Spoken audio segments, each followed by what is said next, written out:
the Medical School HQ podcast, session number 36.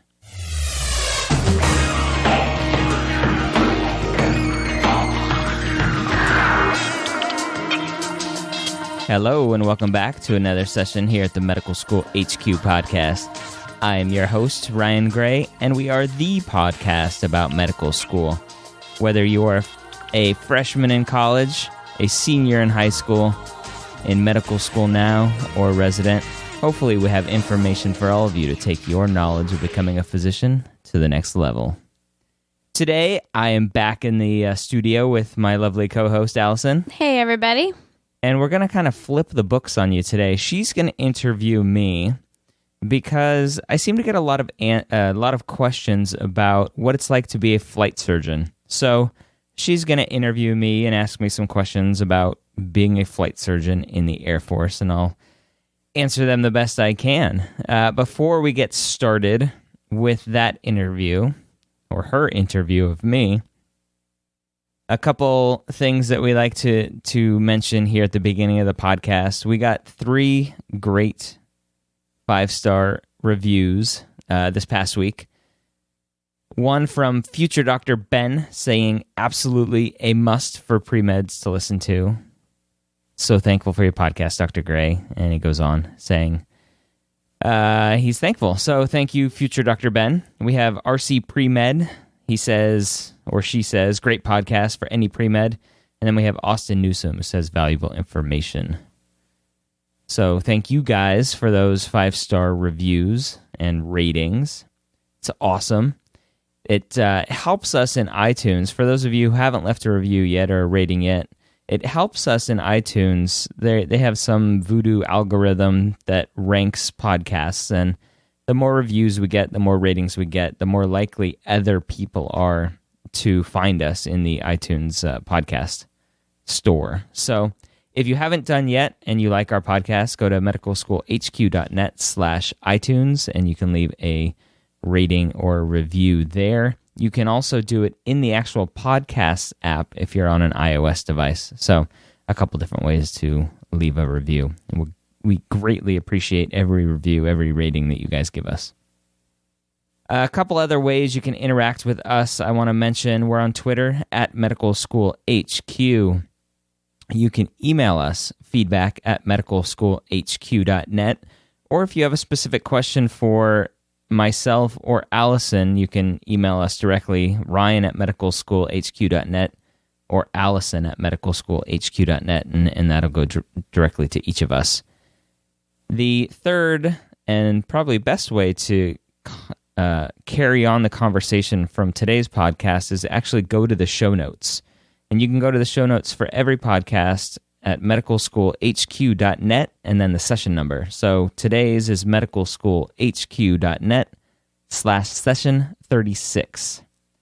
So now we got the housekeeping out of the way. I think we're ready for this interview. Are you ready, Allison? I'm ready. Any other things you want to mention? No, I think you did it. You got it. For those of you that joined us on our webinar, we want to thank you. We had a webinar this past week as we're releasing this.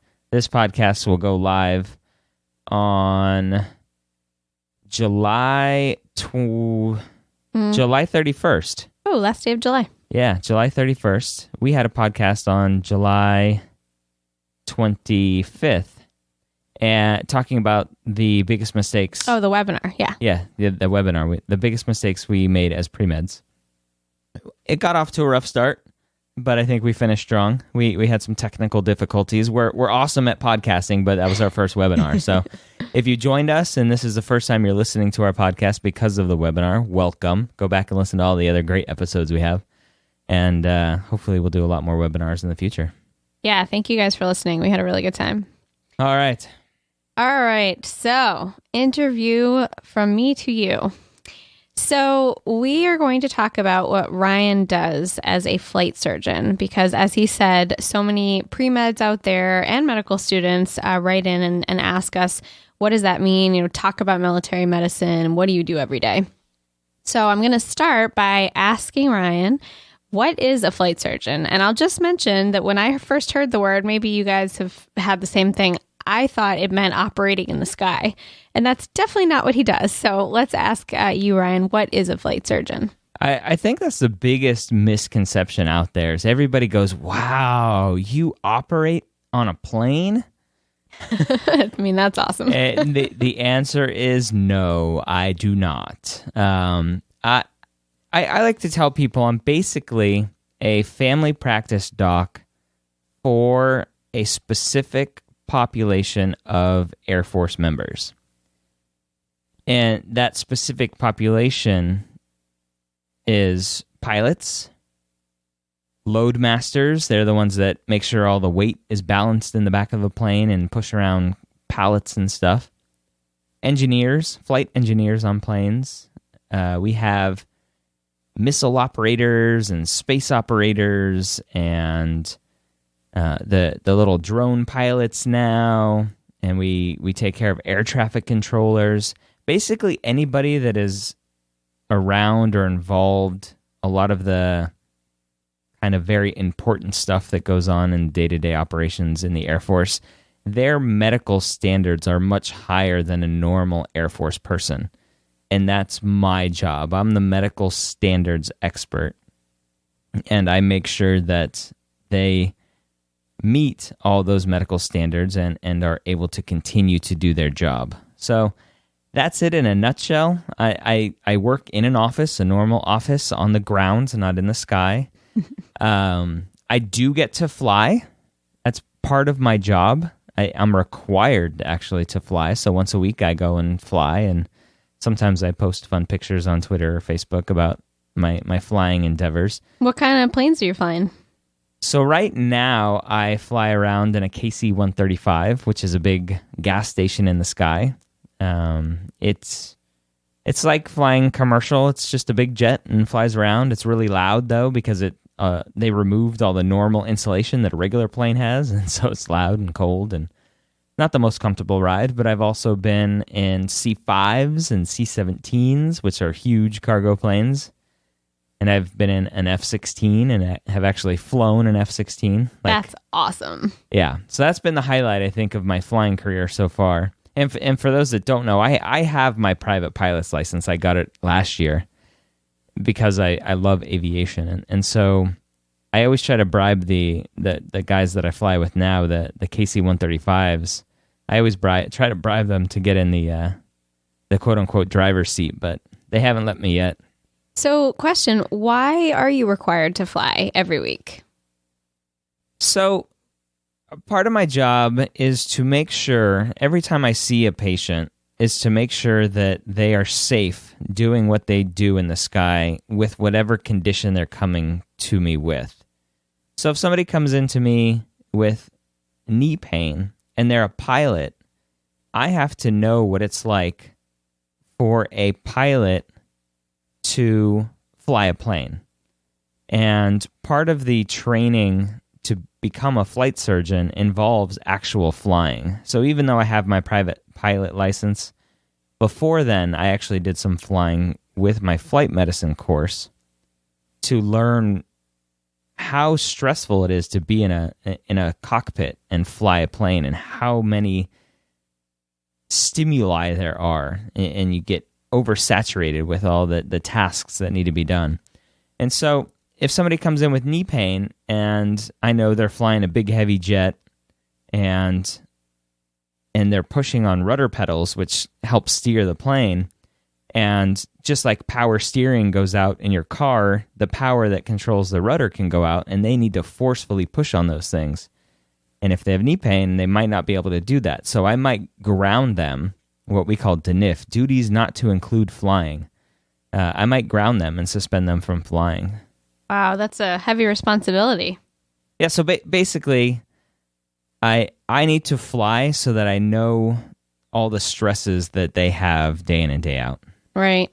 Now, I'm guessing that not all these guys are thrilled about coming into the doctor, because what if they have something wrong and they don't want anybody to DNIF them? That's the best part of my job, I think, is that they avoid me like the plague. And that's good, because I know that if they are coming to see me with something, then they know that there's something wrong and they need it taken care of. These guys are all pretty smart. They they understand that I kind of control their career, but they put that trust in me, and I don't abuse it. Yeah.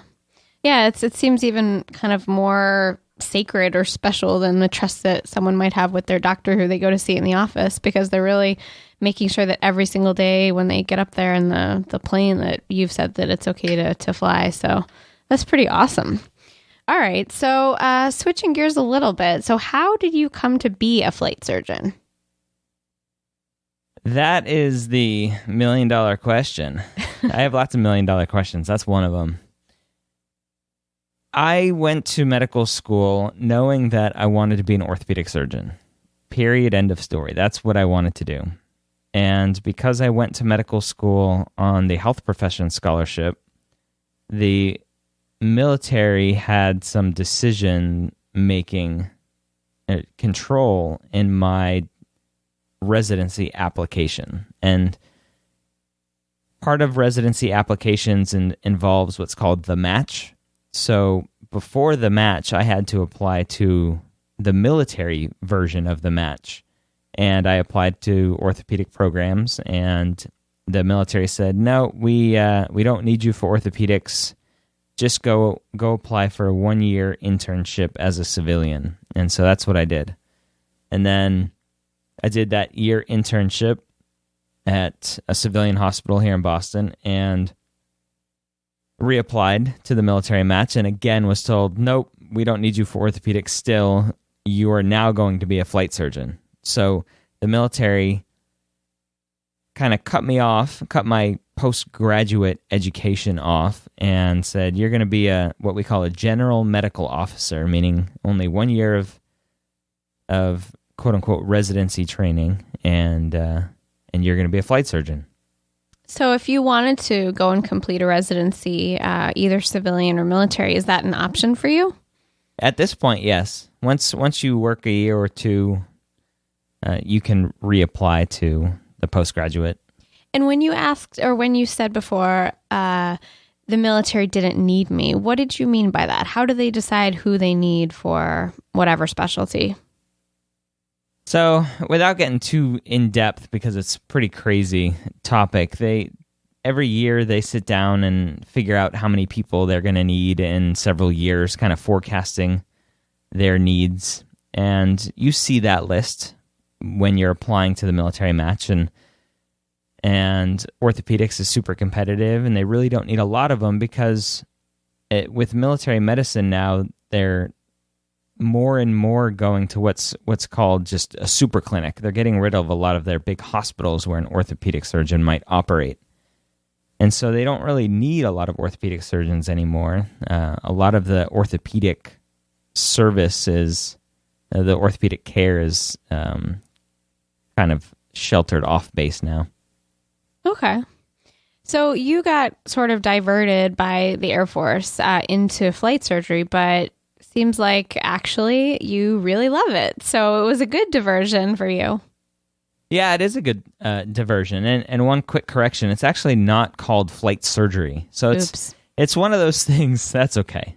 It's one of those things where I am a flight surgeon, but I practice aerospace medicine, or aviation medicine, as a lot of people call it. So it's a weird thing. But yeah, I got lucky. I try to reiterate this to everybody going through the pre-med med school process, military or non-military, is just keep an open mind for everything. And you're going to have some curveballs thrown at you, and just keep an open mind and work with what you have, and you'll make the best out of any situation. And I think that's how you get through life happy. Absolutely. Flexible and knowing change is coming. Good things to operate by. Okay.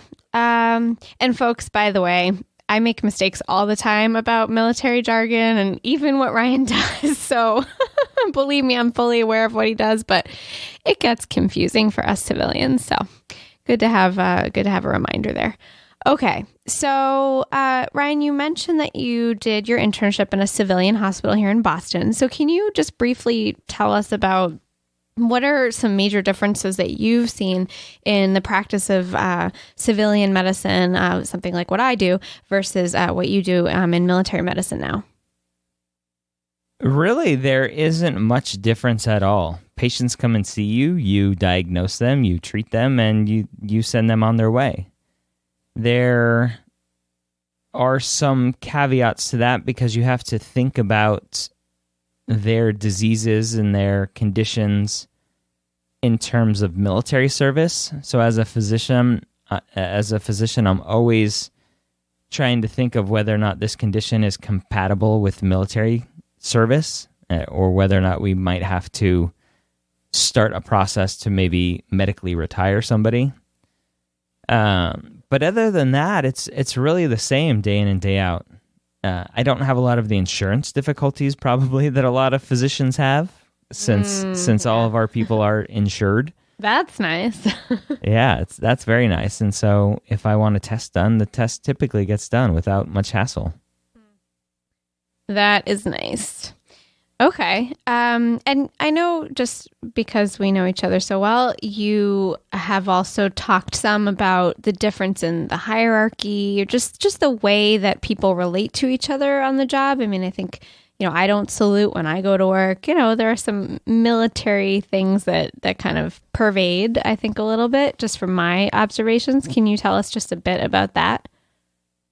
Yeah, it's interesting.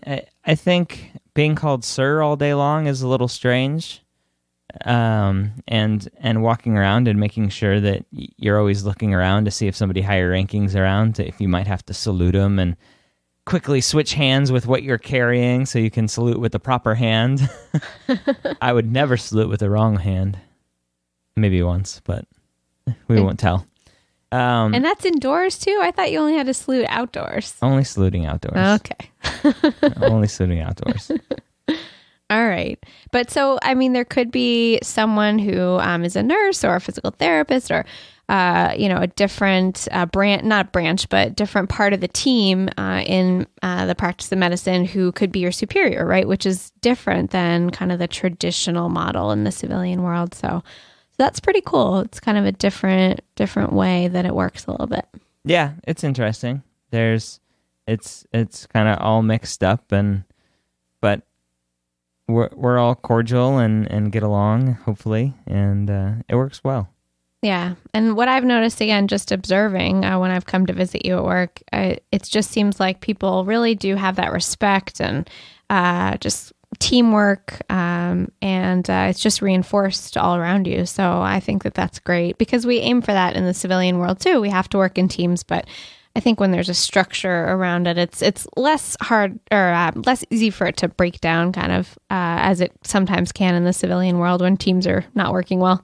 So it's good. It's a good community. Yeah. All right. And just a quick question before I move on. You mentioned that you were used to fly on some tankers. Have you gone overseas with your job?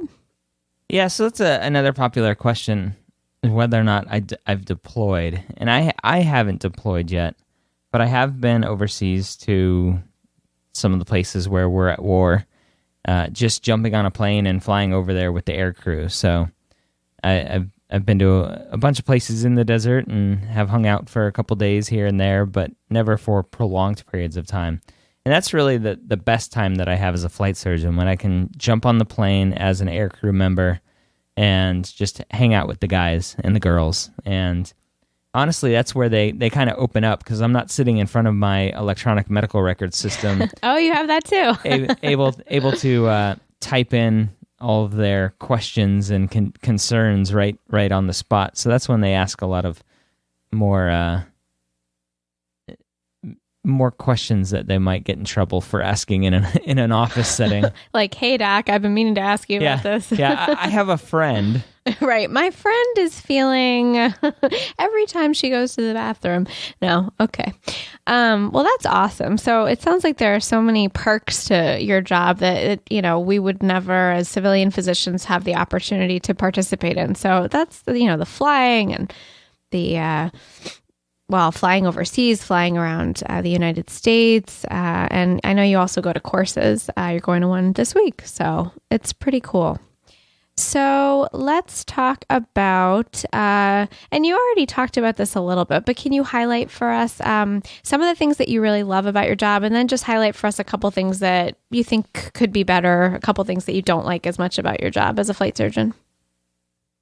So things I like. I like the community involvement, but that's not specific to being a flight surgeon. That's just the military in general. I like my patient population.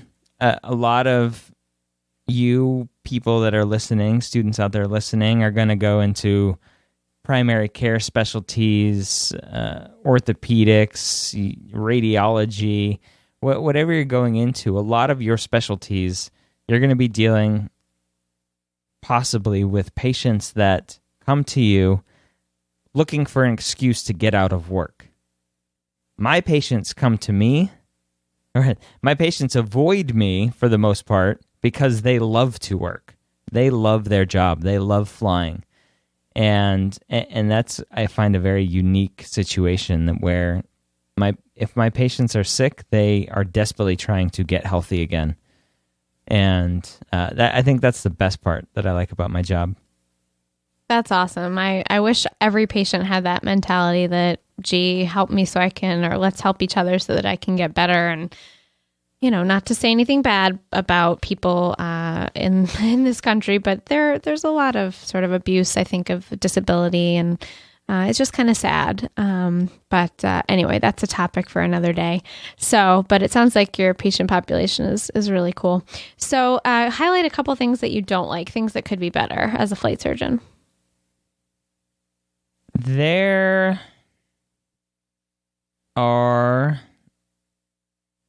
is a lot of administrative stuff, but I think that's common in medicine kind of anywhere you are now. A lot of paperwork. So I don't think that's really unique, but that's one of the biggest things. Okay. Our computer systems aren't very good. Our electronic medical record system could use an overhaul, but again, I think that's very common in every hospital. Yes, absolutely. I don't think anybody likes their electronic medical record system. If you are out there and you like what you're using, let me know what it is. I think the only one I've seen that does a really good job is the VA system, which is sort of connected to the military. They figured out how to do electronic medical records long before anybody else did, and they are still doing a good job at it. So the rest of us just have to figure out how to get through all these crappy programs that have problems. But yeah, so okay. So it sounds like none of the things that you mentioned that you don't like, those aren't things that are specific to military medicine or being a flight surgeon. Those are things that really are issues for all of us as physicians. So. All right. So last question, Ryan. Is there anything you would share with pre-meds or medical students who are on their way at some point to applying for residency in the military or looking ahead toward a career in military medicine?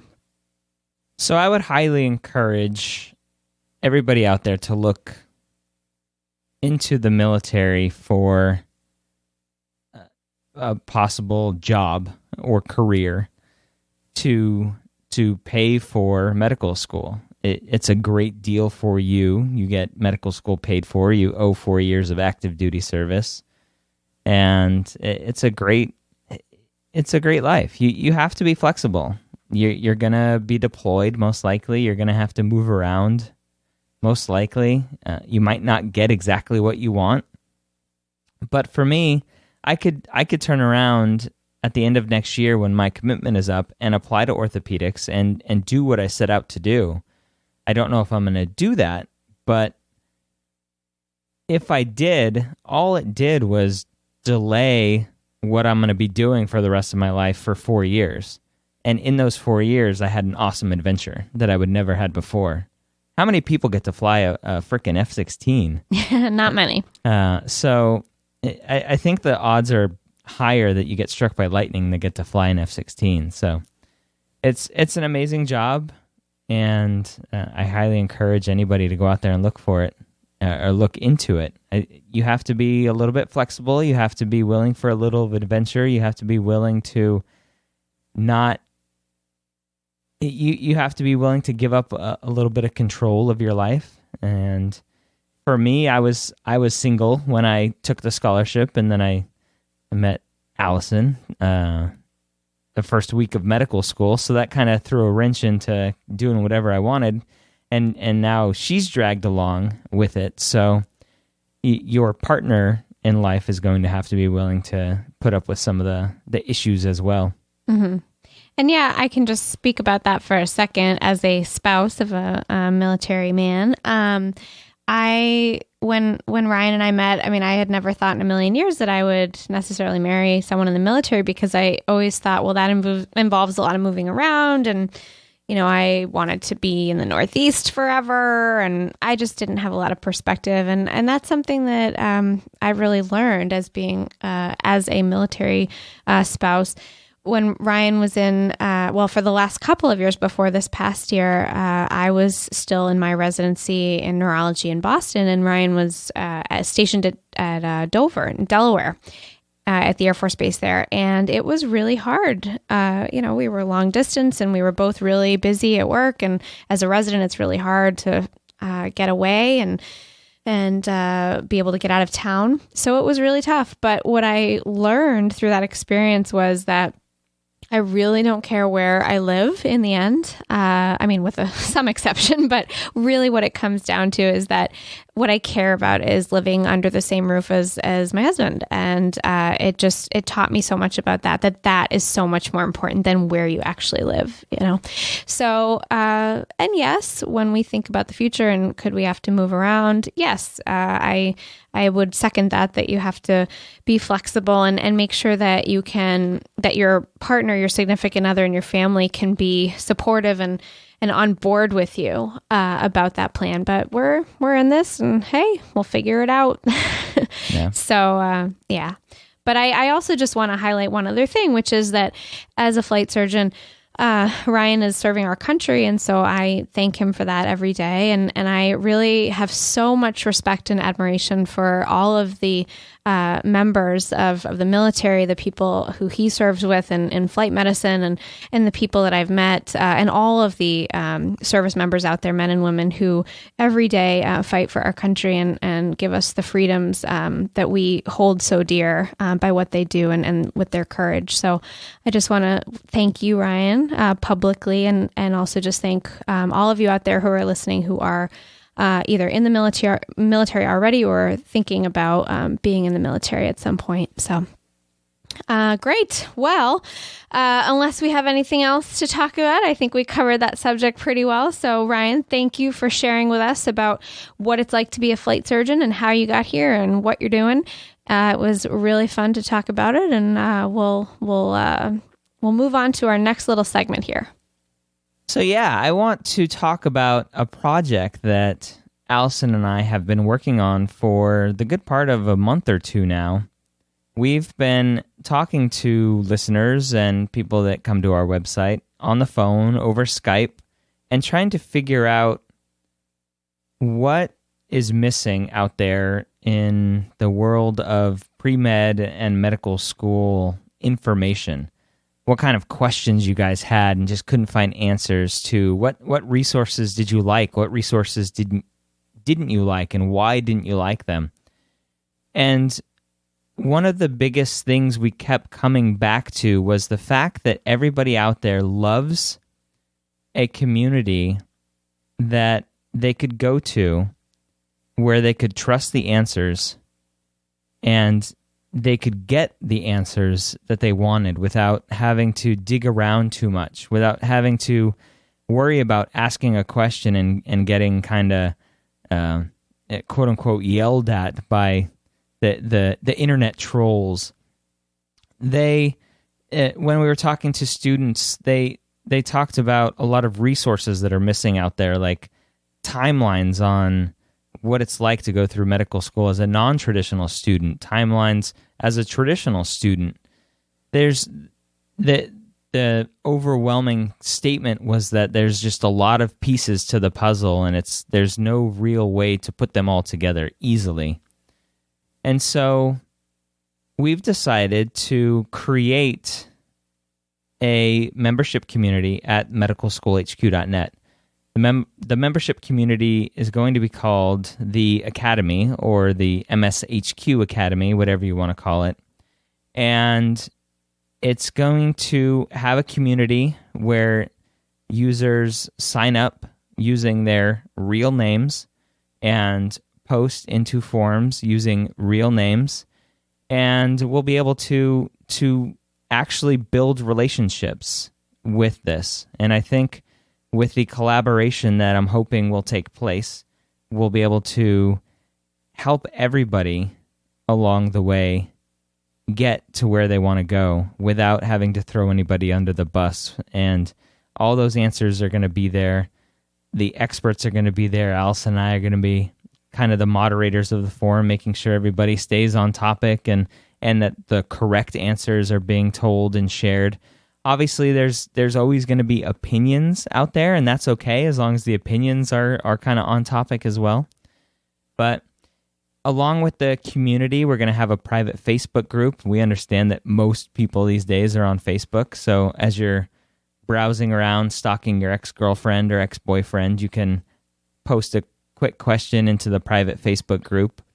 You can have, we're going to have monthly webinars where you're going to sign up for a webinar in, say, May, and we're going to run you through applications, medical school applications, so you're ready to go. Start June 1 when that application opens. If let's talk about in December, when maybe you're starting to study for the MCAT, we're going to have an MCAT webinar and talk about all the pertinent information about the MCAT. So whatever is important that part of the year, we're going to talk about it in a webinar.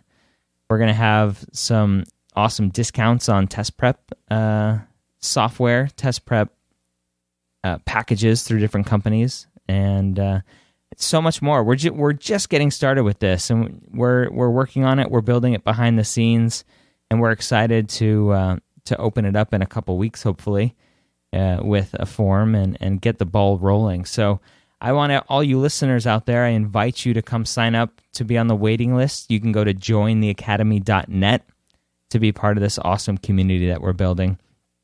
When you go to jointheacademy.net, you'll scroll all the way down to the bottom to get on the list to be notified when we open up the academy where you can sign up. So you have any other things to add to the academy there, Allison? I'm just really excited, and so many people we've talked to have been searching for a community of people they can trust, and one where there's organization of the content and gets you what you need really quickly and without a lot of searching around. So we're really excited to build this community and continue to give back to you guys and to try to bring you the best and most up-to-date information that we can in your path to becoming a physician and thereafter. So we're just really excited. I think it's going to be awesome, and so get yourself on our waiting list so we can see you and look forward to talking with you.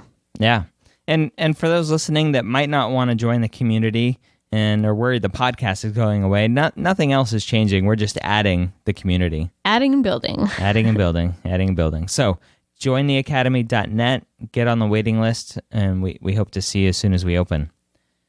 So I think that's all. I hope you, the listener, got some valuable information from hearing me talk about kind of what I do on a day-to-day basis.